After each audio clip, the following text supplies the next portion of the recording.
Okay. Hello and welcome. Thank you all for joining us today for the 2022-2023 Anne Ray Intern Colloquium. My name is Paloma Lopez and I'm an educator at the Indian Arts Research Center. We are zooming in today from SAR's campus located on traditional Tewa lands. Surrounding our campus are the landscapes of Pueblo, Apache, and Navajo communities whose people continue to maintain vital connections to this place. As an institution privileged to steward Indigenous cultural material and committed to uplifting Indigenous voices, we strive to maintain respectful and mutually beneficial relationships with these communities. We not only honor the ancestral stewards of this land, but celebrate their past, present, and future. One quick note up top, we usually have two Anne Ray interns give presentations near the end of their internships, but this year it will just be Penske McCormack. Our other 2022-2023 Anne Ray intern, Wayne Nesgasan, closed his internship out a little early to take a job as museum educator at the Museum of Contemporary Native Art here in Santa Fe. That's a really exciting opportunity for him and a really great fit. It has been my pleasure and privilege to get to know and work with today's presenter over the last 8 months. They have been an invaluable addition to the IARC team this year and will be missed when they leave us at the end of the month. Before coming to the IARC, Penske McCormack received their Bachelor of Arts in Art History from the Lamar Dodd School of Art, University of Georgia. They worked as an assistant registrar at the Georgia Museum of Art and held internships at Living Heritage Anthropology, as well as the Tongass Historical Museum and the Totem Heritage Center in Ketchikan, Alaska. Earlier this spring, Penske successfully defended their master's thesis. They were known accordingly the journey of the land otter pole and memorial pole at the Denver Art Museum, completing their master's degree in anthropology at the University of Denver with a focus in museum and heritage studies. Penske has spent their time at the IARC working on projects across departments, gaining experience in registration, collections management, and museum education and outreach. Once they complete their internship, Penske plans to continue working in the museum field, specifically with Indigenous collections and the Native American Graves Protection and Repatriation Act. Before I turn things over to Penske to get us started, I just wanted to quickly direct your attention to the Q&A function at the bottom of your Zoom screen. If you think of any questions for Penske during or after their presentation, please use this Q&A function to ask them. If you put them in the chat, I might miss them. So thank you, and Penske, the floor is yours. Thank you. Welcome, everyone, and thank you for being here. My presentation today focuses on my online exhibition, Legacies of Care, Diné Textiles, and the Impact of Chemical Treatment, the processes of curating the exhibition, as well as how the topic fits into my larger focus at the IARC.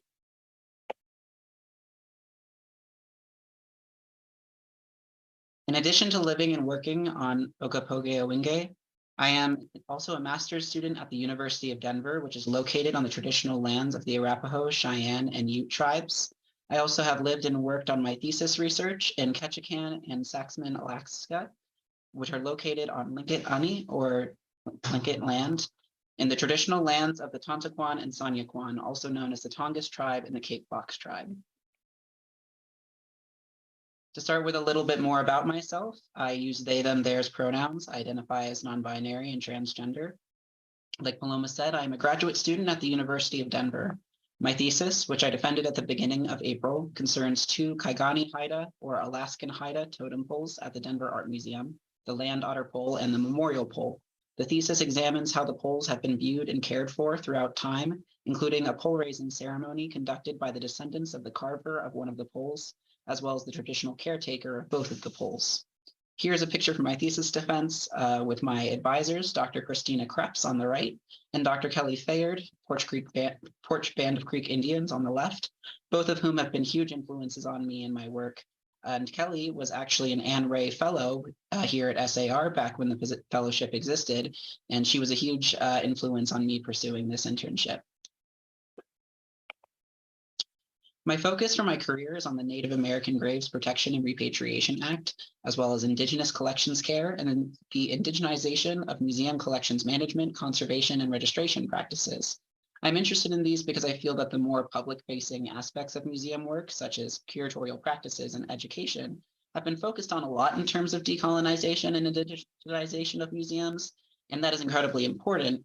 However, there are a lot of inherently colonial aspects to the way that museum collections management, conservation, and registration work. While Native American communities and both Native and non-Native museum professionals have been tackling these issues for quite a long time, it's been more recent, and by that I mean the past 20 or so years, that it's been commonly and explicitly discussed across the museum field. Western priorities regarding preservation have been, and in some cases continue to be used, to justify removing Indigenous cultural belongings from communities and to deny them access. There are a lot of specifics and complexities to this topic, but this is broadly what I am interested in and why I came to the IARC. While I had a lot of experience with these theoretical discussions through my graduate school program and coursework, I didn't have as much hands-on experience. The IARC was highly recommended to me as a great place to learn about how to go about respectful and mutually beneficial collaboration between museums and Native communities. One great example of this is the Guidelines for Collaboration, which is available on SAR's website. Another is the Indigenous Collections Care Guide, which is currently being developed by Laura Elif Cruz, Laura Bryant, and Marla Taylor. While the Guidelines for Collaboration are incredibly important, and I have referred to them throughout my graduate program, the ICC guide is specifically my cup of tea, as it provides a framework for all these things I've mentioned so far. So here we see some of the values that are guiding the ICC guide's development. And I love all of these, but the last one is one I specifically like when talking about decolonizing or indigenizing collections care. The shift from preservation to cultural continuity, or in other words, in other cases, perpetuation, signals a lot about how Native American belongings in museum collections have been understood versus how they can and should be understood. Preservation conveys freezing something at one point and preventing it from changing, while cultural continuity and perpetuation recenters the ongoing lifeways and sovereignty of Native communities and their belongings participation in those communities' past, present, and future.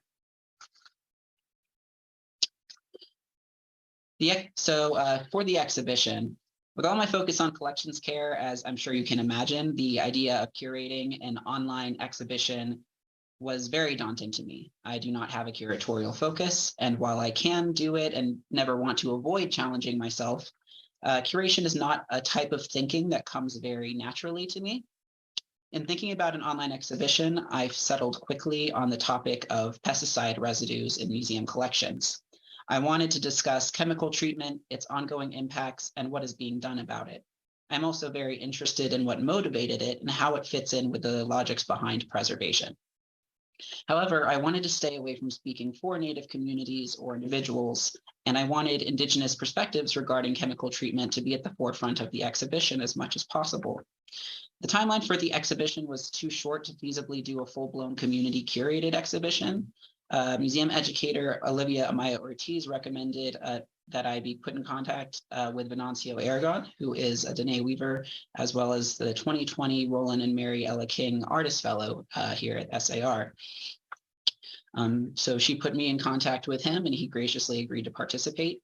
Laura Elif Cruz, collections manager at the IRC, also agreed to be a part of the exhibition, as she has a lot of experience with Indigenous collections care and therefore with chemical treatment within those collections.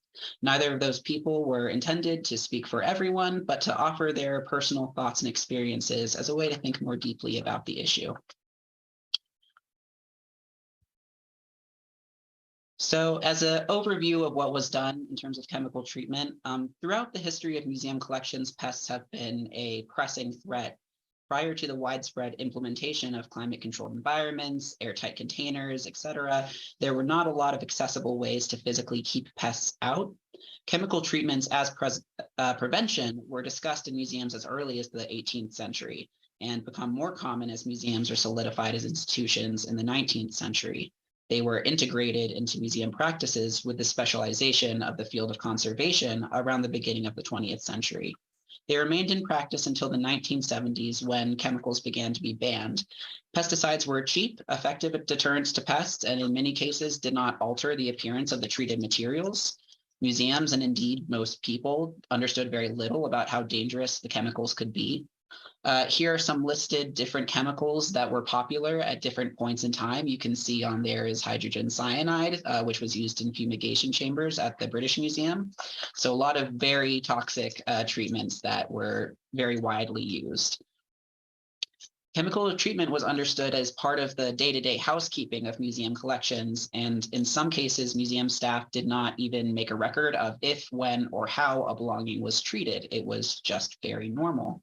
Though it can seem shocking or irresponsible from our perspective today, this actually fits very well within Western museological understandings of what preservation is and is for, where the goal is for an object to remain physically unchanged or permanent for as long as possible.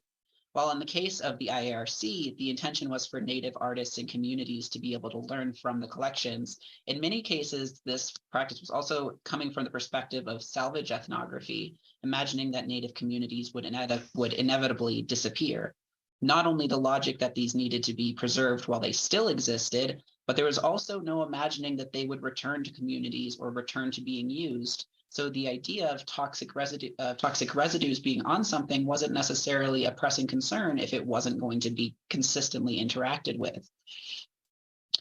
Multiple institutions in this area, including the Museum of New Mexico, the Laboratory of Anthropology, and the School of American Research, now the School for Advanced Research, used an arsenic-based moth-proofing treatment called cyber around the middle of the 20th century. A solution of arsenic in water was sprayed over proteinaceous materials such as wool, wood, hide, and feathers. In the case of cyber and many other treatments, the residue does not go away over time and remains toxic to people depending on the interactions that are happening.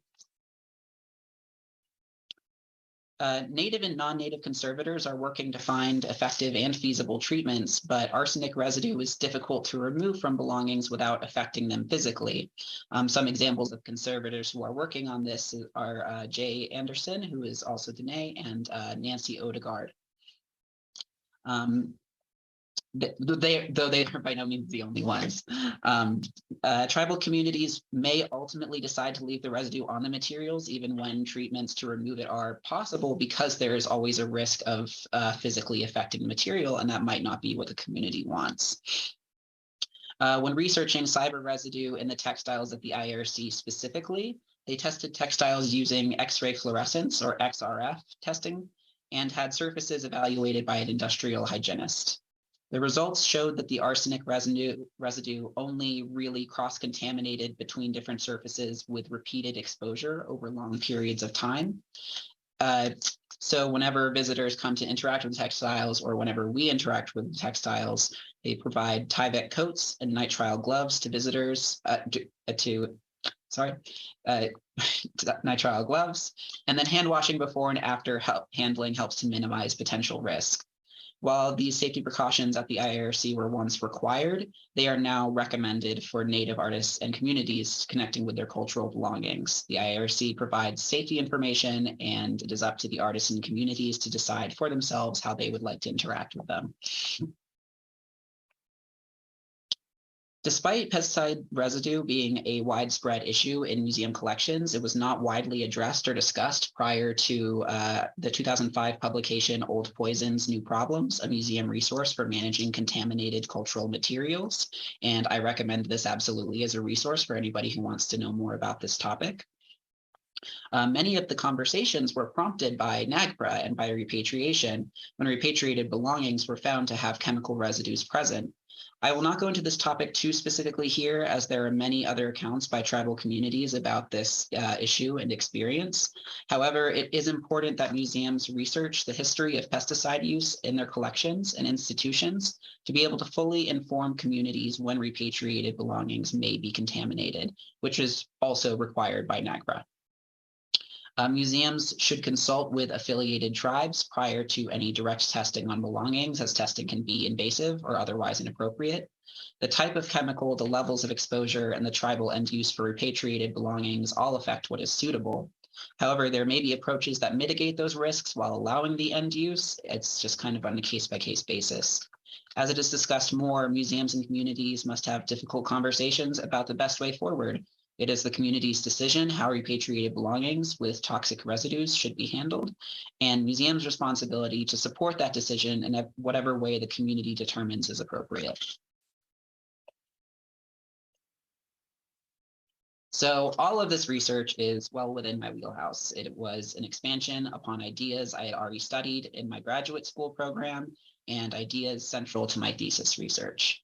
However, I still needed to curate an exhibition about it, and that presented certain challenges. The first challenge being that the exhibition, while being about kind of an abstract topic, did need to show something from the collection. I chose textiles from the outset because the IARC has a large number of historic textiles that have been well preserved by pesticides, but are made more difficult to access because of those residues and because of other practices that keep pests at bay. I wanted to let the textiles be seen while discussing an important aspect of their life. However, I am also neither native nor a weaver, and I didn't want to ignore the textiles themselves or misrepresent them in the course of the conversation. So I was very honored to be able to work with Venancio Aragon and his mother, Urbeta Aragon, who was also a Diné weaver and who came down to the IRC for a collection visit. I put together a list of chemically treated textiles to view based off of my own interests, as I did not know enough about the techniques to be more discerning. Venancio also sent a list of textiles that he was interested in viewing, and we pulled those in preparation for the visit. During the visit, we went through the pieces, and Venancio and Urbeta shared what they thought was interesting about certain pieces and their techniques, as well as their thoughts and experiences regarding chemical treatment. With Venancio and Urbeta's permission, we recorded the meeting so that quotes could be included in the exhibition. When I asked for advice about how to go about curating an exhibition as someone relatively unfamiliar with textiles and with weaving techniques, Venancio said that from his perspective, exhibitions are often too narrow of a focus, and that he would like to see an exhibition representing a range of techniques, styles, and time periods. So that's the approach that I took. I found pieces classified as twill, diamond twill, wedge weave, and as well 2 saddle blankets that Venancio had worked with that used a tufting technique. I also included the categories of chief's blankets and slave blankets. As most of the selections I made ended up being Diné, I decided to focus on Diné textiles in the collection specifically. I matched these selections with my own sections: what was done and why, permanence, impacts of treatment, handling safety, and caring for collections today. I used the object captions of the textiles themselves to draw the discussions from each written section into conversations about the pieces. My apologies.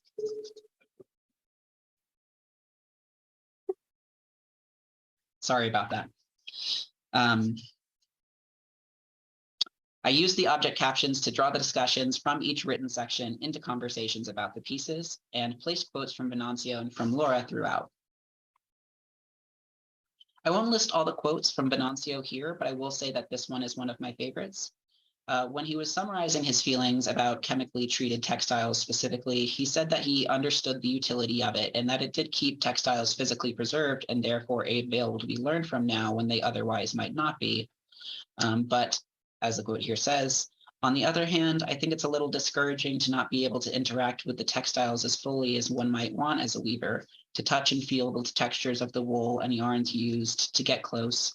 Many Navajo weavings have a certain smell to them that gives clues to the wool processing methods. For example, if the wool was washed before spinning or after the yarn was spun, there may remain a scent of lanolin.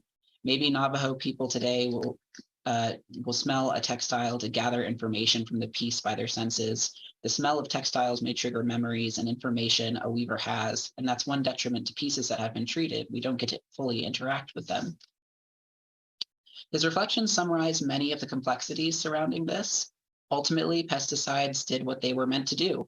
Laura shared with me once that one of the ways you can guess if a historic textile has been treated is if it is in beautiful physical condition. These textiles being physically intact means they are available to be learned from and interacted with. However, those interactions look very different from how they would have looked and how, in many cases, they should look. And while I can know that on paper, learning about the textiles themselves and hearing from Venancio and Urbeta helped me experience it differently.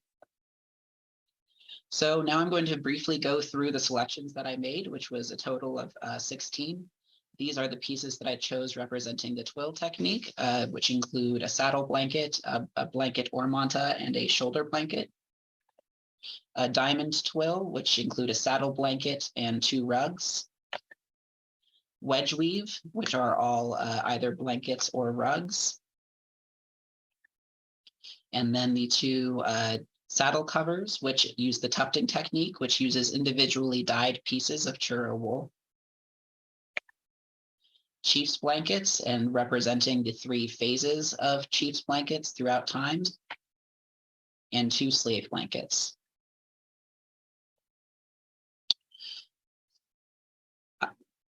I learned a lot about weaving and Navajo textiles through this process. For example, being able to recognize certain kinds of weaves. I was looking through the pieces, trying to make selections for the exhibition. And when I was looking at this one, it said twill in the description. But in looking closer, you can see the diamond pattern that indicates that maybe it would be diamond twill, but I wasn't totally sure. So I reached out to Venancio.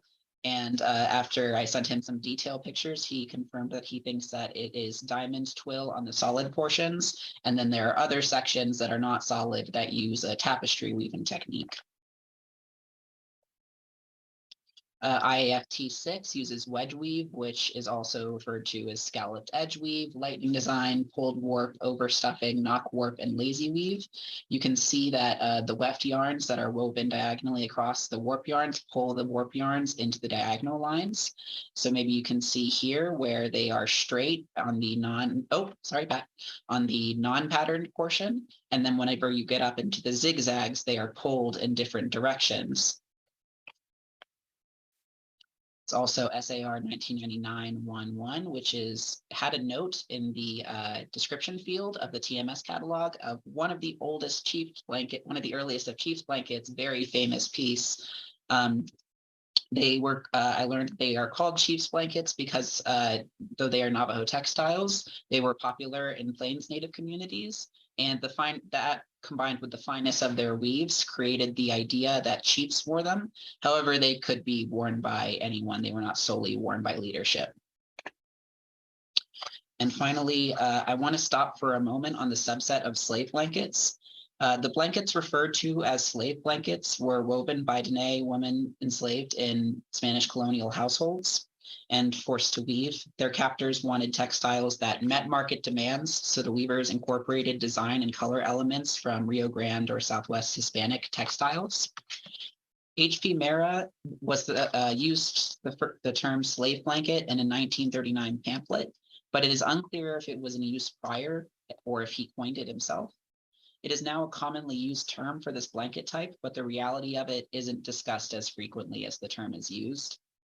When Venancio and his mother viewed IAFT 466, they told personal stories they knew about captured women during this period in history. And while those stories are personal and I'm not going to recount them here, it really made me view the textile differently and relate to it and others like it in the collection in a different way. And I think this quote from Venancio explains it very well. When we as descended peoples associated to these pieces through our lineages, oral histories, and family histories, view and interact with them, we add humanistic elements to their interpretation. The term slave blanket doesn't really mean much until the context of history and lived experience is talked about. It's the meshing of knowledge sources that provides more of a humanistic way of looking back at what our ancestors created. Pieces like the slave blankets become alive and give glimpses to us today of what our ancestors lived through and endured. So I had both the experience of learning more about the textiles technically and also experiencing them more closely, not only as pieces, but as representations of the weaver's skill and snippets of her life experiences. One experience I had was feeling closer to pieces in textiles in collection because of this. This happened in particular with one piece, IAFT 396. During the visit, Venancio brought up a rug that he had worked with extensively during his time as an artist fellow. Venancio explained that the technique requiring 21 hetels weaves an opposite design into the other side, and that he had spent a lot of time examining the technique and trying to recreate it, but had not gotten up to 21 hetels. This was actually the only piece I ended up selecting who we had any sort of attribution for the artist or maker. The TMS record placed the maker as Mrs. Bear Bowman, the sister-in-law of Catherine Peschel-Kayar-Vizo, inventor of the technique. And a note from a seminar at the IARC said that few people still know how to do this technique and that Sarah H. Natani knows how to do it. It stuck with me how complex this rug is. The attribution, Mrs. Bear Bowman, also stuck with me because it seemed to me that it referred to the weaver's husband's full name, not hers, which is common in our museum records for this time. During registration time one week, I asked Registrar Jennifer Day if I could spend some time trying to find the weaver's full name. This is an aspect of registration work I knew about but had not practiced before. I used Ancestry.com for searching for Bear Bowman near Tohatchi, New Mexico. I didn't find any record of him, however. Instead, I went to Catherine Peschel-Kayar-Vizo, who Jen had already found when researching the record. Catherine's first husband was John Arvizo, and I found that John Arvizo had a sister, Teresa, whose married name was Bowman. When I searched for a Teresa Bowman near Tohatchi, New Mexico, I found a link to an online obituary. Teresa B. Arvizo Bowman passed away in 2008 at 95 years old. She was a Navajo rug weaver, rancher, sheep herder, and seamstress, and a rug of hers won a prize at the New Mexico State Fair. Her husband is Bahi J. Bowman. Someone may have seen at some point a handwritten H and mistaken it for an R, turning Bahi into bear. And so with all of this information, we were able to confidently assume that Teresa Arvizo Bowman wove this rug. We changed the attribution on TMS to reflect this and linked Mrs. Bahi Bowman as well. We also included a brief summary of how we found the attribution in the museum record in case we missed any key details that can be expanded upon when family, friends, and researchers come to visit. It was a really rewarding experience to be able to give more accurate credit to a skilled weaver, and is one reason why I love registration work.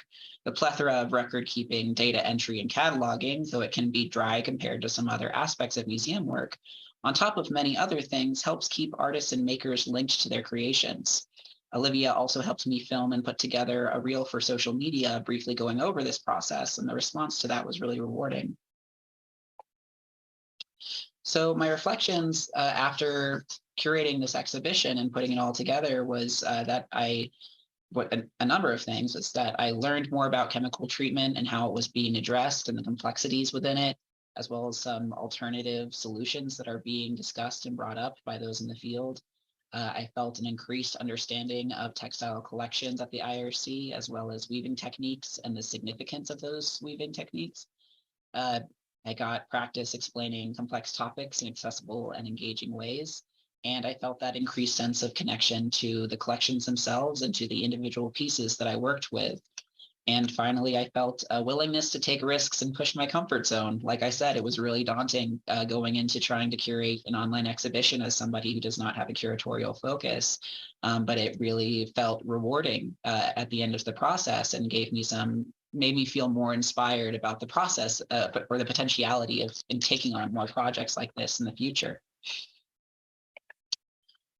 So just to end on, what I wanted to end on is that today the IARC uses integrated pest management, which most museums use in order to prevent pests. For this, textiles are rolled up, sealed in plastic sheeting, and housed in compact shelving, which you can see an example of in the photo over here. This mines the physical integrity of the textiles and maximizes storage space, but it does make staging and viewing them more difficult. With the added barrier of chemical treatment, it is harder to view textiles than other parts of the collection, like pottery and jewelry. Venancio Aragon states that at the time I feel sadness. When researchers or the public are present in the IARC, it's lit up. There are people here and there's life here. But when we leave and the lights all turn off, it makes me think of all the beautiful objects and how they have to be alone in the dark and nobody is around to see them and interact with them. They are stored and away from their communities. I think of Indigenous children who were taken away from their communities and were isolated among Western people. The pieces in the IRC become items and numbers. And this is one reason why it is so important that the collection be used and accessed despite those barriers.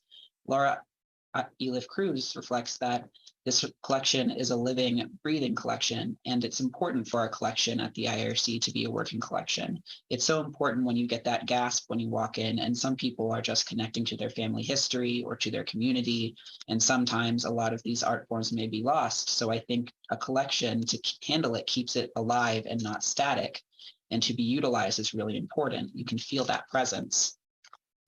While I don't feel it in the same way as Native communities to their collections, it can be a little sad to think of these textiles not being seen and handled and learned from for long periods of time in between. Part of what I wanted to do with the exhibition was help, at least metaphorically, air them out a little bit, help them be seen and let people know that they're here, let them know that they can be visited and can be accessed, even when there might be some hurdles to jump through for it. When we think about how museums cared for and care for Native belongings, we have to think about what exactly they're trying to care for and who they're answering to.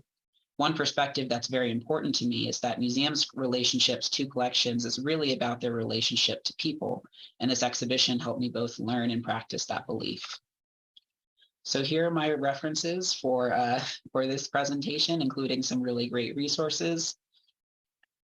And finally, I want to say thank you. My sincere thanks to Venancio Aragon, Arveda Aragon, and Lara Elif Cruz for the invaluable insights and contributions to this project. Thank you as well to Olivia Amaya Ortiz for guiding me through my online exhibition. And thank you to Paloma Lopez for assisting with this presentation. Thank you to everyone at the IARC for their input and guidance in both of these projects. And finally, thank you to everyone here for attending and for listening. Thanks. And thank you, Penske, for a wonderful presentation that was so interesting. I do want to apologize to everyone who's having trouble with the sound. We are experiencing incredibly high winds here in Santa Fe, and I think that maybe is affecting it. So I apologize for that. We'll just try to speak up. Please, I see there are a couple of questions in the Q&A already, so please add your questions. And we can start with this one from Susan Howard. Susan asks, what percentage of IARC textiles are treated with arsenic? And during what years was this collection treated in this way? If you know that answer, Penske. I don't, yes, sure. And I'll try to speak louder. I don't have an exact percentage off the top of my head, but whenever I did a search for the textiles in the collection that are chemically treated, I believe, if I'm remembering right, the number ended up being in the hundreds, possibly around the 800s. I would hesitate to give an exact percentage, but it's quite a lot of them. And because of the second part of your question, the main years when this was happening was between the 1930s and the 1970s. And it was quite a few of them, especially the older ones. Usually whenever you get into the ones that are, yes, and also a lot of times they weren't necessarily treated at the IRC. They would be treated, to be clear, this is not just a museum practices. People did this at home too. They had guides that you can find guides about how to treat your basket, your native baskets at home, how to treat, recommending basically filling a bath with arsenic and water and just dunking your textiles or dunking your baskets in. It was a very, very common practice. So I don't know the percentage off the top of my head, but it is quite a few. It is more common than it is not. And I think you'll find that it is the case for a lot of museums with older textile collections. Great, thank you, Penske, and thank you, Susan, for that question. Thomas Connor asks, what can the IARC do to select and clean rugs so they may be displayed? Aren't there less dangerous ways to preserve rugs? Yes, so the way that rugs are preserved now, or textiles are preserved now at the IARC are through integrative pest management, which basically means for textiles, they are sealed up in plastic to be airtight when that is appropriate. Sometimes there can be some textiles that we get the input from communities that they don't want them to be sealed up, that it's important that they breathe. And in that cases, there can be different approaches taken, but generally the approach is to keep them sealed. If a moth infestation, which usually that's what you're dealing with, happens, typically the treatment is to freeze them. And as long as that is appropriate, and that will kill the bugs, and then they will be back. And if they have not been treated with arsenic, they will be vacuumed out. If they have not been treated with arsenic, you do not vacuum them out, because that can release arsenic out into the air, and that becomes a danger for the person doing the vacuuming. And In terms of cleaning rugs, I mentioned the work by Jay Anderson and by Nancy Odegaard. I absolutely recommend looking up some of their work because they've done some work specifically experimenting with different ways to remove residue from textiles. And really, if I'm remembering off the top of my head, I don't have them memorized, but one of the most effective ones is really just repeated soakings in deionized water. Was able to get it out, but there does become a problem with there does sometimes have some leaching of dyes, which in a lot of cases people might decide it's for the best that we just leave it as is. Textiles generally, unless they are culturally sensitive or sacred in some way, it's not necessarily a priority for a lot of people that they go back into regular use. In terms of them being displayed, so they can be displayed. Really, the main reason is why they're not displayed at the IARC is because we are not an exhibiting institution. So they can be displayed. The question is more, they can be safely looked at from a distance. The arsenic, whenever it was tested, it does not aerosolize. It does not go out into the air. It's really when you touch it. And for the most part, that danger is repeated touching. And if in any way you are breathing it in, which in the textiles, that's not typically the case.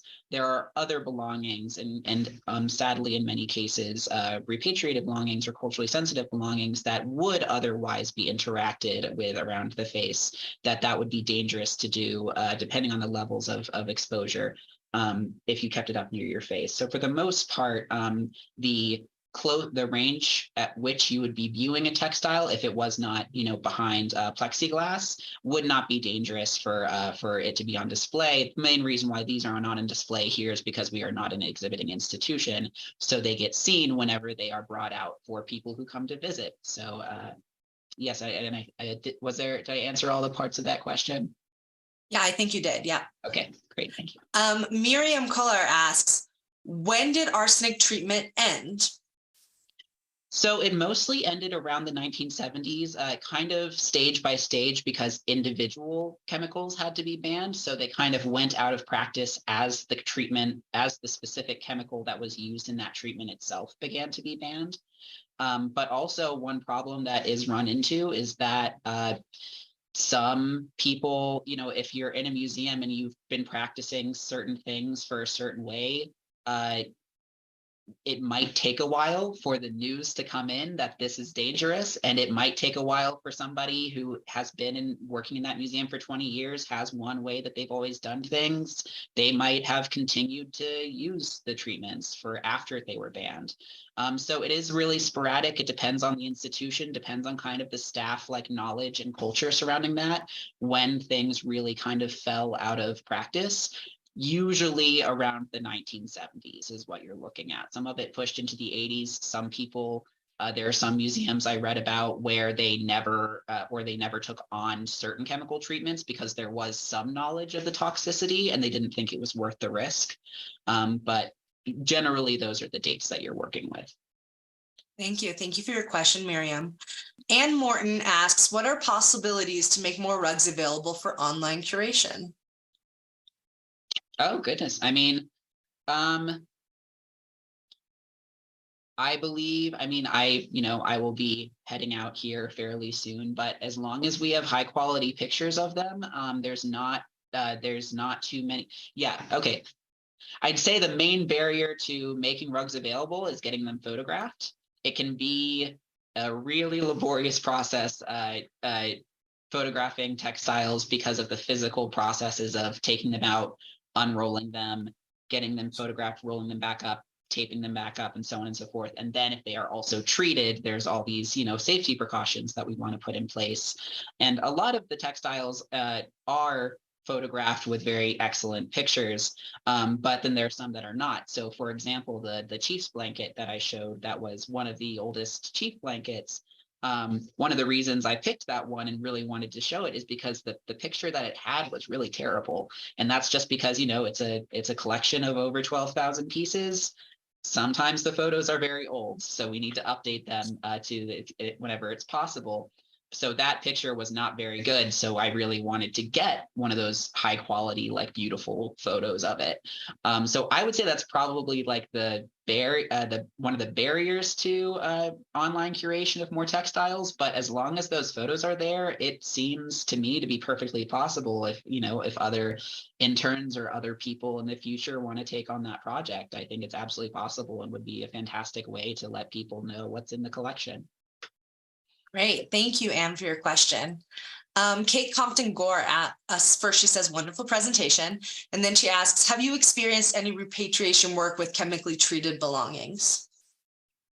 I personally have not been a part of those processes. I do frequently, whenever I am speaking with people who have been in the field for a long time, I do hear about those things. And also, whenever I have been a part of NAGPRA projects that are more like looking back at past letters, past repatriations, things like that, I do come across the instances in which that's been a part of the conversation, things getting in the way.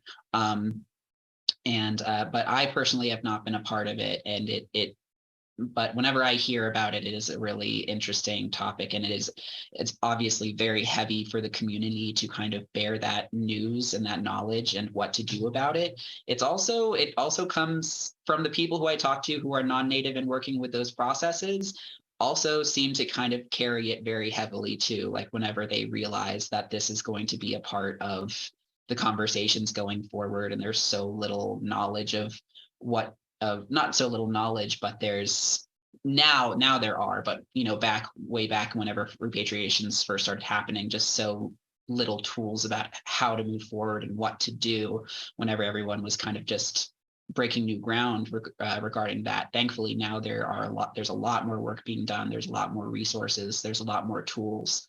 But yeah, I have not personally been a part of those, but whenever I hear stories about them, it is a very striking experience, I think, for everyone involved.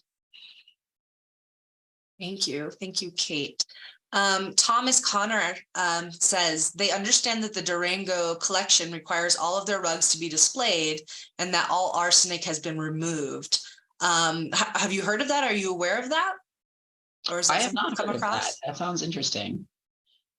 Okay, we'll have to look into it. Thank you, Thomas. Yeah, I'll have to look into that. Like I said, there seem to be treatments that you can use to remove them. It's more of a concern of what the effect will be on the textile itself, and people make different decisions. I hadn't heard of the Durango one though. That sounds really interesting, and I'll have to look into that. Thank you. Rufus Cohen says, can you talk more about mothball use in collections and why people still use them in their homes? Do you know anything about that? Oh, I don't have a ton of understanding of mothballs. I would imagine in museum collections, it's because there's something that can be kept close by without actually being applied to the material. Because I think there is always kind of that fear of anything you do negatively affecting whatever it's put close to. So I think mothballs probably were frequently used because they could be something that's kept close by, but not necessarily directly applied. I personally don't have a ton of knowledge of mothballs because my family never really used them. And so actually, it was only in recent years that I realized that mothballs were still something that were being used. But it is a really interesting process. I will say that there are some alternatives. There are some plants that can be used to as pretty effective deterrents to pests and sachets. You do need to be careful in that process because there's a lot of I will say specifically indigenous knowledge regarding what alternative things can be used to keep pests at bay, but you also need to be careful about respecting that sovereignty over plants and making sure that you're not intruding on any species that maybe need to be protected or any sort of beliefs regarding how and when it is appropriate to use those. But then even outside of those, there's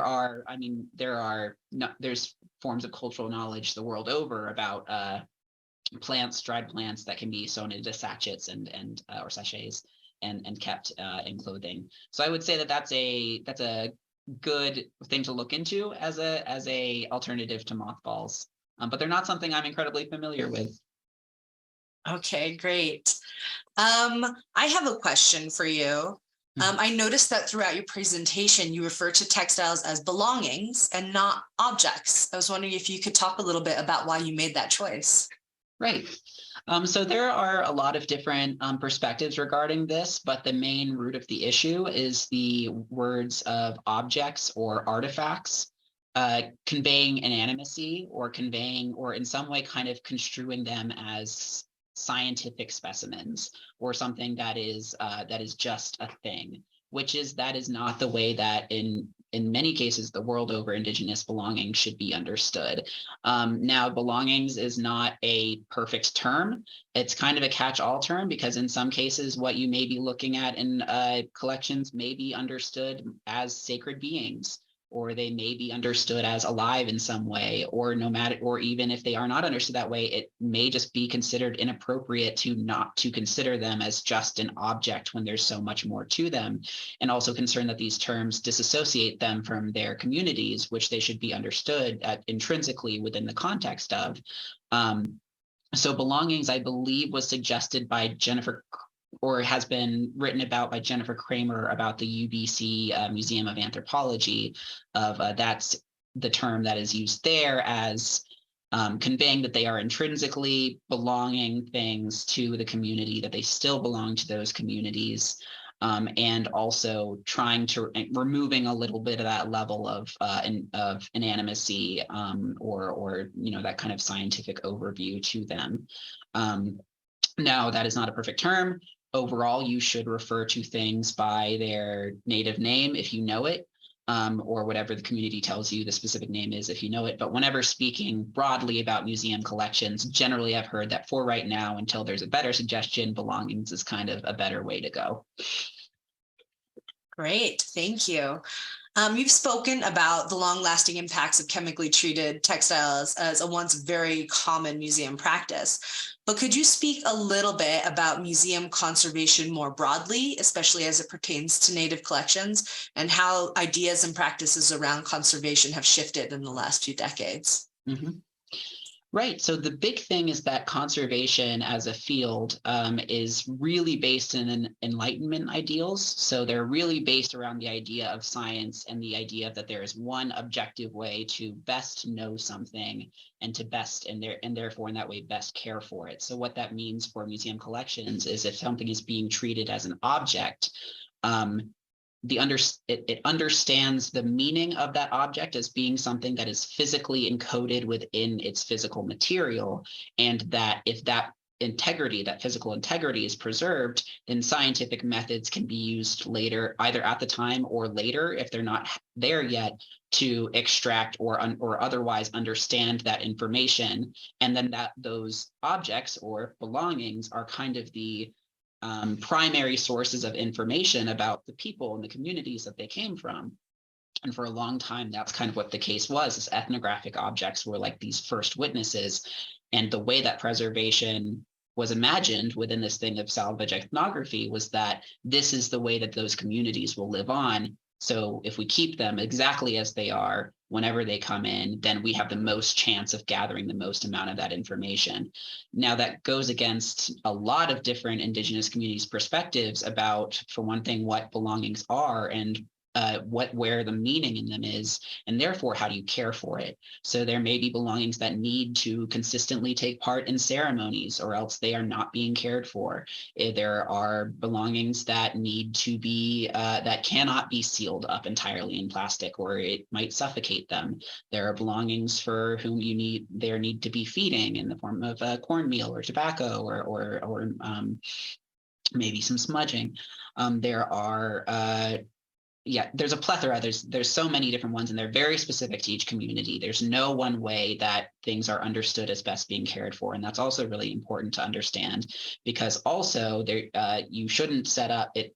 You also need to not go too far in the other direction and set up Western understandings of preservation as inherently antithetical to Indigenous forms of care, because there are many communities that for different reasons, might understand preservation to be completely fine and desirable for their belongings. And there have been different forms of indigenous care throughout time and across the world focused on preserving physical integrity. And you can look to those systems for ways to, and different ways to continue preserving them.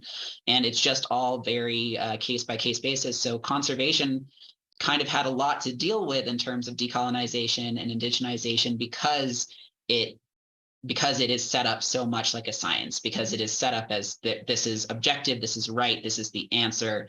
And so whenever there became these pushes in museums and decolonizing, it all a lot of times stayed at the front of house because those things kind of didn't have to argue about the scientific things. But whenever you got into the back of house, telling someone or telling a conservator, like, this needs to be given sunlight, this needs to be taken outside, a conservator from a traditional conservation perspective, not to paint with a broad brush, the perspective would be, well, we can't take it outside. That's a fluctuation in temperature. That's a fluctuation in humidity. That's a threat to the object. Like, we can't allow that because that is bad for the object.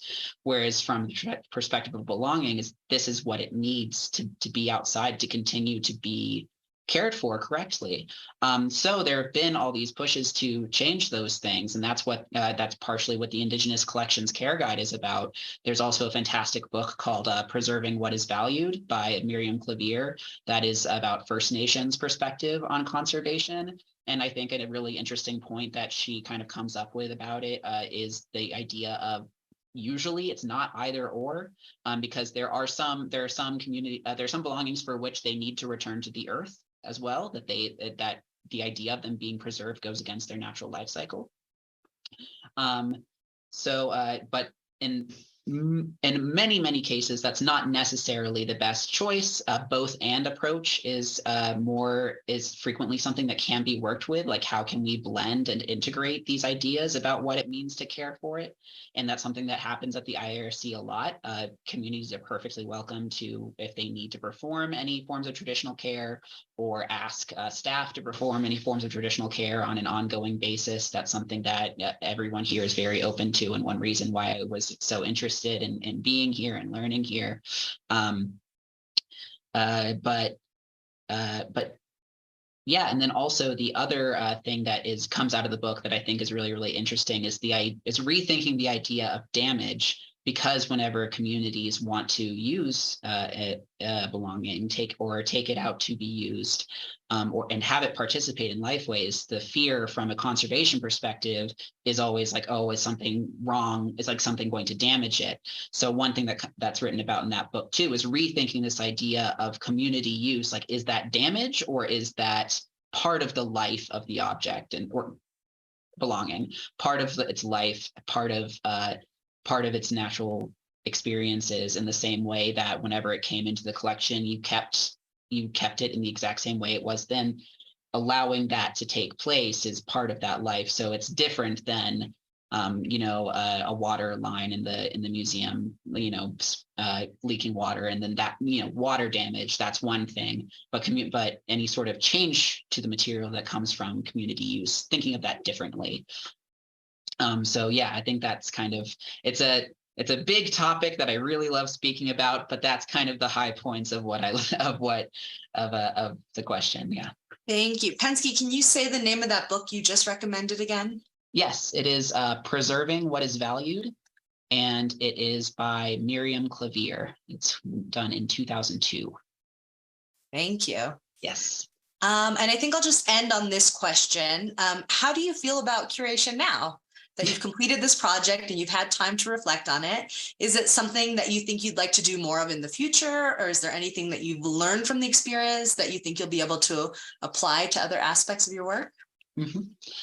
I think my goal in my career is to be a NAGPRA or a repatriation coordinator, and in some way to work in Indigenous collections care. So this has not shifted that career goal, but I think what I will take away from it is that I think it will remain for me very difficult to be told, come up with an exhibition, go. I think that's kind of a hard thing for me. I can do it, but it takes a lot of time. I think whenever I am around something that is already kind of happening, or whenever I hit upon a topic that is already like or a need, or if there's like an event that's taken place recent or coming into term, like taking place soon, I think that is something that I'd be perfectly willing to engage in a project again, because it was really cool. I think brief shout out, the Totem Heritage Center, where I was over the summer, is working on a online exhibition of their historic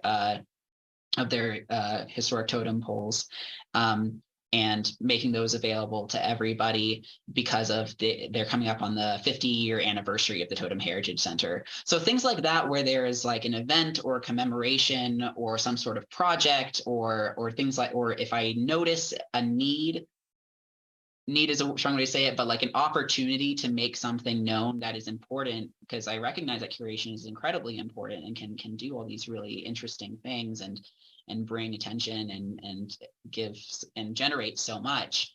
I think for me, I would more think about those as spotting those opportunities as they arise, rather than embarking on my own and saying, it's like, all right, I want to make an exhibition. What do I make? I think more kind of thinking it as part of my practice of, trying to in any way support Indigenous sovereignty in museums, and just trying to see where I'm needed, see where I can be of help, when I can be of help, and how people would like me to be of help.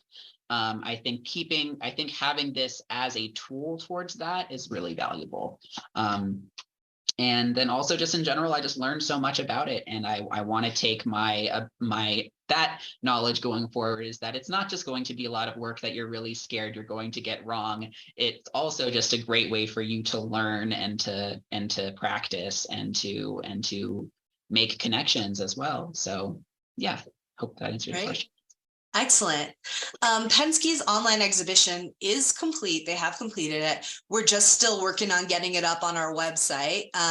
So it should be coming out soon. So everybody should keep an eye out for that. It's a pretty awesome exhibition. You got a little sneak peek here today. I just wanted to thank you, Penske, for your time in this incredible exhibition. And thank you everybody who attended this presentation. We're really thrilled to have had Penske here with us this year. We'll be sad to see them go, but we know that they have a really bright future ahead of them. Thank you all again. Thank you. Thank you, everyone.